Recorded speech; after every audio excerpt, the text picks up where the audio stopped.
Hello friends, मैं Ranjit GS आज तक में आपका स्वागत करता हूं। दोस्तों, जैसा कि आप लोग को मालूम है कि बीएसएससी सीजीएल थर्ड की वैकेंसी बहुत जल्द आने वाली है। लगभग 2000 के आसपास में सीटें रहेंगी। 1905 सीटों की नोटिफिकेशन के लिए अधिसूचना आ गई है। ठीक है, जिसमें बिहार सचिवालय सहायक के पदों की संख्या सर्वाधिक है और 1360 के आसपास में पद है। तो हम आज 2011 में बीएसएससी सीजीएल 1 में पूछे गए प्रश्नों को डिस्कस करेंगे आपके समक्ष, और इसमें सामान्य ज्ञान और सामान्य विज्ञान के प्रश्नों को हल करेंगे। ये प्रश्न जो है आपको बीएसएससी सीजीएल की तैयारी में काफ़ी मदद करेगा और ये आइडेंटिफाई करने में मदद करेगा, एनालिसिस करने में मदद करेगा कि कहाँ से प्रश्न आ रहे हैं, किस तरह के प्रश्न आ रहे हैं। ठीक है, और निगेटिव प्रश्न चूंकि पूछे जाते हैं, निगेटिव मार्किंग होती है इसमें, तो निगेटिव मार्किंग को ध्यान में रख के आपकी तैयारी की स्ट्रेटजी क्या होना चाहिए, इससे संबंधित मैंने वीडियो बनाया है, आप देखिएगा उसे, काफ़ी महत्वपूर्ण वीडियो है। तो इस प्रश्न में, इस वीडियो में मैं 2011 में जो बीएसएससी सीजीएल 1 का एग्जाम हुआ था उसके प्रश्नों को आप लोग के समय डिस्कस कर रहा हूं। ठीक है, और इसी तरह के प्रश्न जो है वो सीजीएल में पूछे जाते हैं। तो ये वीडियो काफ़ी महत्वपूर्ण होने वाला है। वीडियो को अंत तक देखें। अगर हमारे चैनल पे नए हैं तो इसे सब्सक्राइब कर ले और बेल आइकन का बटन जरूर दबाएं ताकि जो भी मैं वीडियो बनाऊं उसका नोटिफिकेशन सबसे पहले आपको मिल सके। तो चलिए जानते हैं 2011 में सीजीएल 1 में पूछे गए सभी प्रश्नों को। दोस्तों, जैसा कि आप लोग को मालूम है कि बीएसएससी सीजीएल में सामान्य अध्ययन और सामान्य विज्ञान के प्रश्नों को इसमें डिस्कस करेंगे। तो सामान्य अध्ययन से लगभग 50 प्रश्न और सामान्य विज्ञान से लगभग 25 प्रश्न, कुल 75 प्रश्न पूछे जाते हैं सामान्य ज्ञान के अंतर्गत। तो चलिए, सबसे पहला प्रश्न जो है वो केंद्रीय जल एवं विद्युत शोध केंद्र कहाँ स्थित है, तो ये है खरगवासला में, तो ऑप्शन ए इसका सही जवाब हो जाएगा। दूसरा प्रश्न है 1857 की क्रांति में निम्नलिखित में से किसे, ठीक है, किसे एक मित्र द्वारा धोखा मिला और ब्रिटिश द्वारा पकड़ा गया। तो ये एक मित्र द्वारा किसे धोखा दिया गया, जिसे ब्रिटिश शासन ने पकड़ लिया, तो ये तात्या टोपे थे, तो ऑप्शन डी सही जवाब हो जाएगा। नेक्स्ट है प्रश्न 1929 में किसकी अध्यक्षता में आयोजित हुए भारतीय राष्ट्रीय कांग्रेस के लाहौर अधिवेशन ब्रिटिश शासन के पूर्व स्वतंत्रता का प्रस्ताव पारित किया गया था। तो 1929 में ये जवाहरलाल नेहरू की अध्यक्षता में आयोजित किया गया था, तो ऑप्शन सी सही जवाब हो जाएगा। नेक्स्ट है राज्य नीति का निम्नलिखित में से कौन सा एक दिशा निर्देशक सिद्धांत महात्मा गांधी के दर्शन से जुड़ा हुआ है। तो महात्मा गांधी के दर्शन से जुड़ा हुआ कौन सा सिद्धांत है, वो है ग्राम पंचायतों का सिद्धांत, तो ऑप्शन बी सही जवाब हो जाएगा। नेक्स्ट है हड़प्पा सभ्यता संबंधित है, ये प्रश्न कई बार आया है। ठीक है, तो हड़प्पा सभ्यता जो है वो संबंधित है, किससे संबंधित है, ये कांस्य युगीन सभ्यता कहा जाता है। ठीक है, तो ऑप्शन ए इसका सही जवाब हो जाएगा। नेक्स्ट है भारत तथा चीन के बीच सीमा रेखा को क्या कहते हैं, तो ये मैकमोहन रेखा हो जाएगा, ऑप्शन बी सही जवाब हो जाएगा। नेक्स्ट है 7वां प्रश्न, नीचे दी गई घटनाओं का सही क्रम तिथि क्रम के अनुसार सजाना है आपको। ठीक है, तो इस तिथि क्रम के अनुसार जो है SLV 3 का लॉन्च है, बांग्लादेश का बनना है, सिक्किम भारत का 22वां राज्य कब बना और पोखरण परीक्षण कब हुआ।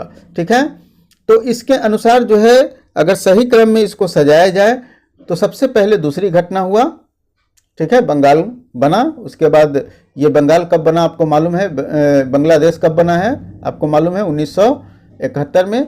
ठीक है, फिर चौथा हो जाएगा पोखरण परीक्षण हुआ, फिर तीसरा हो जाएगा सिक्किम का निर्माण हुआ और लास्ट में हो जाएगा ASLV 3 का लॉन्च। नेक्स्ट है निम्नलिखित में से किन देशों के समूह से भूमध्य रेखा गुजरती है। तो भूमध्य रेखा किन किन देशों के समूह से गुजरती है, इसका सही जवाब हो जाएगा ऑप्शन बी, कोलंबिया, केन्या और इंडोनेशिया से होकर के भूमध्य रेखा गुजरती है। नेक्स्ट है चीनी अर्थशास्त्री ह्वेनसांग ने भारत का भ्रमण किया था। तो चीनी यात्री किसके शासनकाल में भारत में आया था, कई बार पूछा गया है, काफ़ी महत्वपूर्ण प्रश्न है, और ये हर्षवर्धन के शासनकाल में ह्वेनसांग आए थे। ठीक है, और चंद्रगुप्त मौर्य के काल में भी एक चीनी यात्री आए थे जिनका नाम आपको बताना है। नेक्स्ट है संपूर्ण क्रांति का आह्वान किया गया था। तो संपूर्ण क्रांति का आह्वान कब किया गया था, तो इसका सही जवाब हो जाएगा दोस्तों ऑप्शन डी, जयप्रकाश नारायण के द्वारा किया गया था। विंग ऑफ फायर के लेखक कौन है, तो विंग ऑफ फायर के लेखक है APJ Abdul Kalam, option A सही जवाब हो जाएगा। भाखड़ा नंगल बांध जो है वो किस नदी पर स्थित है, तो भाखड़ा नंगल बांध जो है वो सतलज नदी पर स्थित है, ऑप्शन बी सही जवाब हो जाएगा। कल्हन द्वारा रचित राज तरंगिणी क्या है, कल्हन के द्वारा जो राज तरंगिणी लिखा गया था वो कश्मीर के इतिहास है एक्चुअली, तो ऑप्शन बी सही जवाब हो जाएगा। राजा राम मोहन राय संस्थापक थे, तो राजा राम मोहन राय जो थे वो ब्रह्म समाज के संस्थापक थे, ऑप्शन बी सही जवाब हो जाएगा। ठीक है, मैगिनोट रेखा किस देश के मध्य है, मैग्नेट रेखा जो है वो किस दो देशों के मध्य है? तो ये है फ्रांस और जर्मनी के बीच। तो ऑप्शन सी सही जवाब हो जाएगा। सतलज नदी का उद्गम स्थल कौन सा है? तो सतलज नदी का उद्गम स्थल पूछा जा रहा है। एक्चुअली क्या है कि सतलज नदी जो है वो तिब्बत के पठार से निकलती है। ठीक है, सतलज नदी कहाँ से निकलती है? तिब्बत के पठार से। तो इस हिसाब से देखा जाए तो तिब्बत का क्षेत्र जो है अभी चीन के अधिग्रहण में है। तो ऑप्शन बी सही जवाब होना चाहिए। ऐसे अगर देश के मामले में देखा जाए तो इनमें से कोई नहीं भी इसका सही जवाब हो सकता है, लेकिन वर्तमान में इसका सही जवाब हो जाएगा ऑप्शन बी, चीन से। ठीक है, भारतीय संविधान सभा ने भारतीय राष्ट्रीय ध्वज की रूपरेखा कब अंगीकार किया था? तो भारतीय संविधान सभा ने भारतीय राष्ट्रीय ध्वज की रूपरेखा कब एकीकृत कर लिया था? तो ये कर लिया था 22 जुलाई 1947 को। तो ऑप्शन डी सही जवाब हो जाएगा। भारतीय राष्ट्रगान पहली बार कब गाया गया था? तो भारतीय राष्ट्रगान को पहली बार 1911 में गाया गया था। तो ऑप्शन बी सही जवाब हो जाएगा। भारत में श्वेत क्रांति के जनक, आप बताएंगे श्वेत क्रांति के जनक किसे माना जाता है?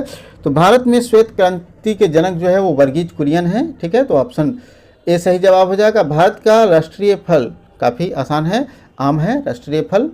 और दुनिया का नवीनतम देश कौन सा है? जो उस समय नया नया देश बना था 2011 में, तो नवीनतम देश कौन सा है?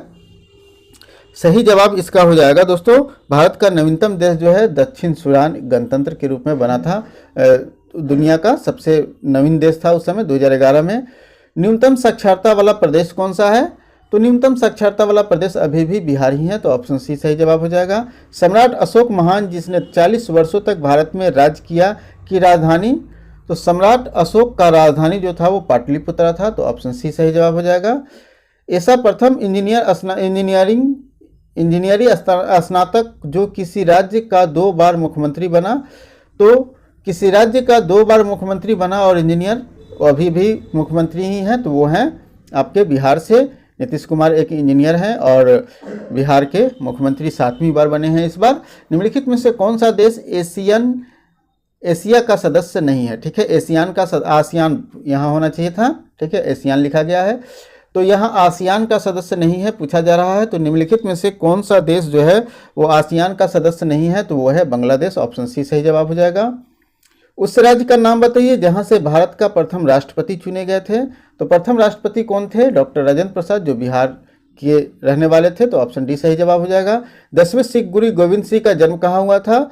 तो 10वें सिख गुरु गोविंद सिंह का जन्म पाटलिपुत्र में हुआ था। ठीक है, तो ऑप्शन सी पटना में हुआ था। तो ऑप्शन सी सही जवाब हो जाएगा। 1946 में गठित अंतरिम सरकार में डॉक्टर राजेंद्र प्रसाद को कौन सा मंत्री बनाया गया था? कौन से विभाग का मंत्री बनाया गया था जब 1946 में एक अंतरिम सरकार का गठन किया गया था? ठीक है, तो उस समय जो मंत्री बनाए गए थे वो थे खाद्य एवं कृषि मंत्री। तो ऑप्शन सी सही जवाब हो जाएगा।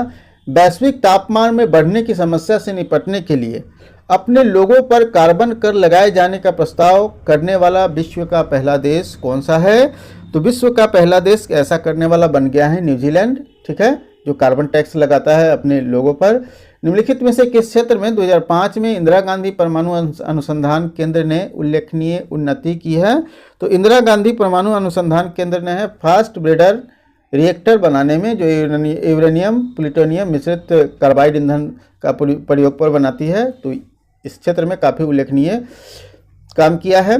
नेक्स्ट है, इच्छा मृत्यु को कानूनी रूप देने वाला पहला देश निम्नलिखित में से कौन सा है? इच्छा मृत्यु को कानूनी रूप देने वाला पहला देश कौन सा है?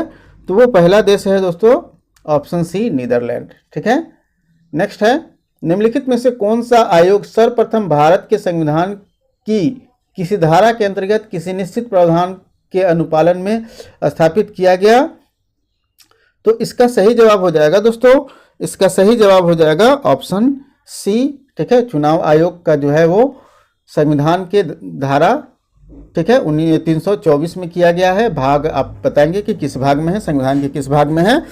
तो संविधान के धारा 324 से 29 तक के बीच जो है वो किया गया है। मैंने हाल ही में एक निर्वाचन आयोग से संबंधित वीडियो डाला है, आप उस वीडियो को देखिएगा तो इसके सभी अनुच्छेद तथ्यों को अच्छी तरह समझ जाइएगा चुनाव आयोग के बारे में। तो उस वीडियो का आपको देखिए, काफ़ी महत्वपूर्ण वीडियो है। अगला प्रश्न है, विश्व आर्थिक फोरम की वार्षिक बैठक का स्थल दावो कहाँ स्थित है? दावो कहाँ स्थित है ये पूछा जा रहा है। तो दावो किस देश में स्थित है? दावो स्थित है दोस्तों स्विट्जरलैंड में। तो ऑप्शन सी सही जवाब हो जाएगा। नेक्स्ट है, ओलंपिक खेलों में किस खेल के लिए वॉल वारकर कप प्रदान किया जाता है? ठीक है, ओलंपिक खेल में किस खेल के लिए वाल वारकर कप दिया जाता है? तो ये कप दिया जाता है मुक्केबाजी के क्षेत्र में। तो ऑप्शन बी सही जवाब है। प्राचीन नगर तक्षशिला निम्नलिखित में से किसके बीच में स्थित है? तक्षशिला जो था वो प्रमुख शिक्षा का केंद्र था और ये किस समय मौर्य काल में प्रमुख शिक्षा का केंद्र माना जाता है। तो ये किनके बीच स्थित है ये पूछा जा रहा है, तो इसका सही जवाब हो जाएगा दोस्तों, ये सिंधु और झेलम नदी के बीच स्थित है। तो ऑप्शन ए इसका सही जवाब हो जाएगा। निम्नलिखित में से कौन सा विद्रोह बंकिम चंद्र चटर्जी के उपन्यास आनंद मठ में प्रसिद्ध हुआ है? तो ये कौन सा विद्रोह है जिसके बारे में बंकिम चंद्र चटर्जी ने पूरे विस्तार से वर्णन किया है? तो वो है सन्यासी विद्रोह। तो ऑप्शन इसका डी सही जवाब हो जाएगा। नेक्स्ट है, निम्नलिखित में से कौन सा कथन सत्य नहीं है? ठीक है, निम्नलिखित में से कौन सा कथन सत्य नहीं है? इसका सही जवाब हो जाएगा ऑप्शन सी, कावेरी नदी का उद्गम स्थल आंध्र प्रदेश में नहीं है। ठीक है, बाकी सबका सही जवाब है, ये सही है। नेक्स्ट है, निम्नलिखित में से कौन एक हिंदुस्तानी शास्त्रीय गायक नहीं है? इनमें से कौन हिंदुस्तानी शास्त्रीय गायक नहीं है? तो 38 प्रश्न का सही जवाब हो जाएगा ऑप्शन सी, ये जो है गंगूबाई हंगल, ये हिंदुस्तानी शास्त्रीय गायक नहीं है, बाकी सभी लोग हिंदुस्तानी शास्त्रीय गायक है। कोलंबो से अल्मोड़ा तक व्याख्यान निम्नलिखित में से किसके अनुभव पर आधारित है? कोलंबो से अल्मोड़ा तक, ठीक है, कोलंबो से अल्मोड़ा तक व्याख्यान जो है वो आधारित है स्वामी विवेकानंद। ठीक है, तो ऑप्शन डी सही जवाब हो जाएगा। वैज्ञानिक तथा औद्योगिक अनुसंधान परिषद का अध्यक्ष कौन है? ठीक है, वैज्ञानिक एवं औद्योगिक अनुसंधान परिषद का अध्यक्ष कौन है? तो ऑप्शन सी, भारत के प्रधानमंत्री इसके पदेनाध्यक्ष होते हैं। निम्नलिखित में से अब अगला प्रश्न है, भारत में हरित क्रांति का जनक किसे माना जाता है? तो भारत में जो है वो हरित क्रांति का जनक जो है स्वामीनाथन को, एम एस स्वामीनाथन को माना जाता है। तो ऑप्शन बी सही जवाब हो जाएगा। ठीक है, श्री कुमार बनर्जी निम्नलिखित में से किससे संबंधित है? श्री कुमार बनर्जी, ये करंट अफेयर्स का प्रश्न है और ये 2011 में जब प्रश्न पूछा गया था उस समय के करंट अफेयर्स से है। हालांकि अब ये उतना इम्पॉर्टेंट नहीं है, लेकिन फिर भी हम लोग जान लेते हैं कि कुमार बनर्जी जो थे उनका संबंध किससे था? तो ये परमाणु ऊर्जा आयोग के अध्यक्ष थे। निम्नलिखित में से अगला प्रश्न जो है वो राष्ट्रीय स्मार्ट गवर्नेंस संस्थान कहाँ स्थित है? ठीक है, ये महत्वपूर्ण प्रश्न है। राष्ट्रीय स्मार्ट गवर्नेंस संस्थान कहाँ स्थित है? ये स्थित है हैदराबाद में। ठीक है, ऑप्शन ए सही जवाब हो जाएगा। वह भारतीय टेनिस खिलाड़ी जो फिल्म निर्माण हेतु बॉलीवुड से जुड़ गए हैं, तो आपको बताना है कि कौन सा खिलाड़ी फिल्म निर्माण हेतु बॉलीवुड से जुड़ गए हैं। तो वो हैं अशोक अमृतराज। तो ऑप्शन डी सही जवाब हो जाएगा। नेक्स्ट है, लब निम्नलिखित में से किस खेल से संबंधित है? ठीक है, लब जो है वो किस खेल से संबंधित है? तो वो है टेनिस खेल से संबंधित। ऑप्शन ए सही जवाब हो जाएगा। 2014 में राष्ट्रमंडल खेल निम्नलिखित में से किस देश में आयोजित की जाएगी? तो ये उस समय के करंट अफेयर्स से है, इसको छोड़ते हैं, आगे बढ़ते हैं। ठीक है, वृंदावन गार्डन स्थित है। ठीक है, 47वां प्रश्न है, वृंदावन गार्डन कहाँ स्थित है? वृंदावन गार्डन जो है वो मैसूरू में स्थित है। तो ऑप्शन सी सही जवाब हो जाएगा। ठीक है, नेक्स्ट है, उस राज्य का नाम बताइए जहां अधिकतम संख्या में केंद्रीय रेलवे मंत्री हुए हैं। ठीक है, अधिकतम संख्या में केंद्रीय रेलवे मंत्री हुआ है, उस राज्य का नाम पूछा जा रहा है। तो ये सही जवाब हो जाएगा बिहार। बिहार से सर्वाधिक मात्रा में रेलवे मंत्री रहे हैं। नेक्स्ट है, निम्नलिखित में से कौन एक टेनिस खिलाड़ी हैं? निम्नलिखित में से कौन एक टेनिस खिलाड़ी हैं? तो ये सही जवाब हो जाएगा। इनमें से कोई नहीं, इनमें से कोई नहीं है, ये सभी टेनिस खिलाड़ी नहीं है। श्री HR भारद्वाज राज्यपाल हैं। तो उस समय की ये करंट अफेयर से जुड़ा हुआ प्रश्न है, ये काफ़ी इंपॉर्टेंट नहीं है। अब सामान्य विज्ञान के प्रश्नों को हम लोग देखते हैं। ये 91वां प्रश्न जो है वो मैथ से जुड़ा हुआ है और 52वां प्रश्न बर्ड फ्लू के बारे में है। बर्ड फ्लू के बारे में मैंने बताया है एक वीडियो में, काफ़ी महत्वपूर्ण वीडियो बनाया है, उसे देखिएगा। बर्ड फ्लू है जिसे एवियन फ्लू वायरस भी कहा जाता है। तो बर्ड फ्लू का जो फॉर्मूला होता है वो क्या होता है? H5N1 होता है। ठीक है, H5N1। तो इसका ए सही जवाब हो जाएगा। नेक्स्ट है, मोबाइल सिम कार्ड में सिम का क्या अर्थ है? सिम कार्ड में सिम का अर्थ आपसे पूछा जा रहा है। तो ये सब्सक्राइबर आइडेंटिटी मॉड्यूल्स है। ठीक है, ऑप्शन बी सही जवाब हो जाएगा।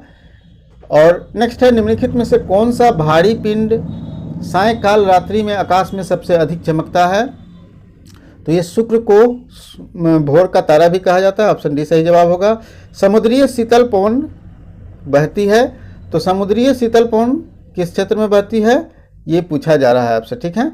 तो समुद्रीय जो पवन है, शीतल पवन है, वो दिन में समुद्र की भूमि की ओर बहती है। नेक्स्ट है प्रश्न मैथ से जुड़ा हुआ, 57वां प्रश्न भी मैथ से जुड़ा हुआ है। 58वां प्रश्न है कि यदि एक पेंडुलम में दोलन करने वाली घड़ी को पृथ्वी से चंद्रमा पर ले जाए तो क्या प्रभाव पड़ेगा, ठीक है। तो चंद्रमा पर ले जाने पर इसका प्रभाव जो है वो क्या पड़ेगा, वो सुस्त हो जाएगी वहाँ, ठीक है, क्योंकि वहाँ ग्रेविटेशन काफ़ी कम है, इसलिए ये सुस्त हो जाएगी। जब प्रकाश की तरंगे वायु में कांच से होकर गुजरती है तब कौन सा परिवर्तन होता है, ठीक है, परिवर्तन प्रभावित होंगे। तो जब कोई भी प्रकाश जो है वो कांच से होकर गुजरेगी तो केवल तरंगदैर्घ्य और वेग में है वो अंतर आ जाता है, ठीक है। एक पिंड कुल दूरी का आधा v1 से यात्रा करता है, शेष आधा भाग वेग v2 से यात्रा करता है, तो उस पिंड का औसत वेग बताना है, ठीक है। तो औसत वेग इसका हो जाएगा ये 2v1 v2 इंटू बाई क्या है v1 प्लस v2, ये ऑप्शन डी सही जवाब हो जाएगा। नेक्स्ट है एक्स किरणों का उपयोग क्रिस्टल संरचना के अध्ययन के लिए किया जाता है, क्यों किया जाता है इसका, तो इसका सही जवाब हो जाएगा ऑप्शन बी, एक्स किरणें के तरंगदैर्घ्य तथा क्रिस्टल में अंतर परमाणु की दूरी के परिणाम के कारण क्या होता है, समान कोटि होती है, इसके कारण इसका उपयोग किया जाता है। मनुष्य के नेत्र के रेटिना पर प्रतिबिंब बनता है, कैसा प्रतिबिंब बनता है रेटिना पर, इसके बारे में आपको बताना है। तो रेटिना पर जो है वो वास्तविक और उल्टा प्रतिबिंब बनता है, ठीक है, तो ऑप्शन डी सही जवाब हो जाएगा। नेक्स्ट है सीमेंट में, ठीक है, ग्राइंडिंग प्रक्रम के अंतर्गत क्लिकर, ठीक है, चूर्ण में जिप्सम मिलाने का उद्देश्य क्या है, तो सीमेंट में जो है वो जिप्सम मिलाने का मुख्य उद्देश्य हो जाता है कि सेंटिंग के दर को मंद करना है, क्योंकि जिप्सम मिलने पर क्या होता है कि सेंटिंग का जो जमने की प्रक्रिया होती है वो कम हो जाती है, ठीक है। नेक्स्ट है प्राकृतिक गैस के मुख्य अवयव क्या है, ठीक है, 64 का सही जवाब हो जाएगा मीथेन गैस। 65वां प्रश्न जो है वो गलत है, ठीक है। अब हम लोग आगे बढ़ते हैं। नेक्स्ट है पौधे में क्लोरोफिल बनाने के लिए कौन सा तत्व सहायक होता है, पौधे में क्लोरोफिल बनाने के लिए कौन सा तत्व सहायक होता है, तो 69 का सही जवाब हो जाएगा बी, मैग्नीशियम सहायक होता है। नेक्स्ट है वह तापमान जिस सेंटीग्रेड पर फ़ारेनहाइट थर्मामीटर की रीडिंग एक समान होती है, मतलब सेंटीग्रेड और फ़ारेनहाइट पर रीडिंग एक समान हो जाएगी, तो ये हो जाएगा -40 डिग्री, तो ऑप्शन डी सही जवाब हो जाएगा। एस्बेस्टस के कारण होने वाले मुख्य रोग क्या है, तो 82 का सही जवाब हो जाएगा। एस्बेस्टस के कारण जो रोग होते हैं उसको कहते हैं एम्फेसेमा, ठीक है, ऑप्शन ए सही जवाब हो जाएगा। इंसुलिन उत्पादित होता है, कहाँ से उत्पादित होता है इंसुलिन, तो इंसुलिन उत्पादित होता है दोस्तों ये अग्नाशय ग्रंथि से, ठीक है, पेनक्रियास के द्वारा, तो ऑप्शन डी सही जवाब हो जाएगा। मनुष्य के शरीर में पैरों की हड्डियां हैं, तो मनुष्य के शरीर में पैरों की हड्डियां 84वां प्रश्न है और इसका सही जवाब हो जाएगा ऑप्शन बी, ठीक है, फिबुला और टिबिया। नेक्स्ट है विटामिन ए की कमी से कौन सा रोग होता है, विटामिन ए की कमजोरी से नाइट ब्लाइंडनेस, ठीक है, रतौंधी जिसको कहते हैं, ऑप्शन सी सही जवाब हो जाएगा। वायु का वेग संबंधित है, वायु का वेग किससे संबंधित है, ये दाब के प्रवणता से संबंधित है, ऑप्शन सी सही जवाब हो जाएगा। मानव शरीर में रक्तचाप नियंत्रित होता है, तो मानव शरीर में जो है वो ब्लड प्रेशर नियंत्रित होता है अधिवृक्क ग्रंथि से, ऑप्शन ए सही जवाब हो जाएगा। कंप्यूटर में वायरस संबंध है, ये वायरस क्या होता है, एक तरह का प्रोग्राम होता है, ऑप्शन सी सही जवाब हो जाएगा। अधात्वीय समांतर विद्युत की कुचालता होती है लेकिन ग्रेनाइट विद्युत का सुचालक होता है, इसका कारण बताना है आपको। इसका कारण जो होता है वो इसमें जो है वो शिथिलता इलेक्ट्रॉन होते हैं, ठीक है, शिथिलताबद्ध इलेक्ट्रॉन होते हैं जिसके कारण ये सुचालक हो जाता है। दोस्तों हमें पूरी उम्मीद है कि आपको सीजीएल 1 के सारे प्रश्नों को समझने में कोई कठिनाई नहीं हुआ होगा और अच्छी तरह से आप प्रश्नों की प्रकृति को समझ रहे होंगे, किस तरह के प्रश्न आपको बीएसएससी सीजीएल में पूछे जाते हैं। तो अगर वीडियो पसंद आया हो तो लाइक कीजिए और दोस्तों के साथ भी शेयर कीजिए ताकि उन्हें भी इस वीडियो का लाभ मिल सके। हम लोग फिर मिलते हैं अगले वीडियो में एक नए टॉपिक के साथ।